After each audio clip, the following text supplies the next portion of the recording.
रतन टाटा सरासनी दिलचे सलाम आहे बरं का.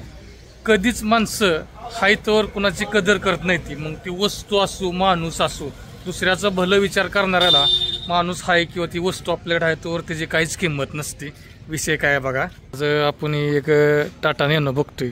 ही जी गाडी होती काय कमी ह्या गाडीत मला सांगा. रिअल ड्राईव्ह गाडी आहे. दुसरी गोष्ट 4 दरवाजा आहेत. पूर्ण उन्हापासून वाऱ्यापासून संरक्षण करते, पावसापासून संरक्षण करते. मान्य 1 लाखात देणार होते, 2 लाख 2.5 लाख गाडी बनवून येस्तोवर तिचा रेट वाढला असेल. एवढी चांगली गाडी जो पोतर मार्केटमध्ये होती तो पोतर लोकांनी तिची किंमत केली नाही. गरिबाची गाडी आहे, लखटकी गाडी आहे किंवा जाहिरात करताना काय त्या टीमकडं चुकी झाली असेल. पण आता एक ती स्क्रीनवर दिसते बघा, ती एक गाडी येते का MG कॉम्पॅक्ट म्हणून ना, कॉम्पॅक्ट का काहीतरी बॅटरीची गाडी आहे. लागा ती चार्जिंग करणार कधी, चालवणार किती उशीर, काय करणार. त्या गाडीला 8-9 लाख रुपये देऊन माणसं घेते ती, स्टेटस सिंबल मानते ती. आणि ही गाडी 1 लाख 2 लाखात 2.5 लाखात भेटत होती. इंजिन आहे, कुठं त्याला संपलं गेलं लगेच भरलं गेलं की चालली, चार्जिंग करायला गरज नाही किंवा काहीच गरज नाही. ह्या गाडीला माणसाने नाकार दिला. ते म्हणे लखटकी गरिबांची गाडी.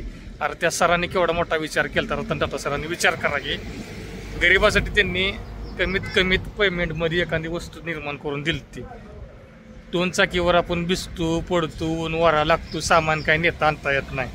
पण तेवढ्याच रेटमध्ये किंवा थोडंफार जास्त रेटमध्ये आपल्याला लाखात 1.5 लाखात ही एक गाडी दिली ती त्यांनी.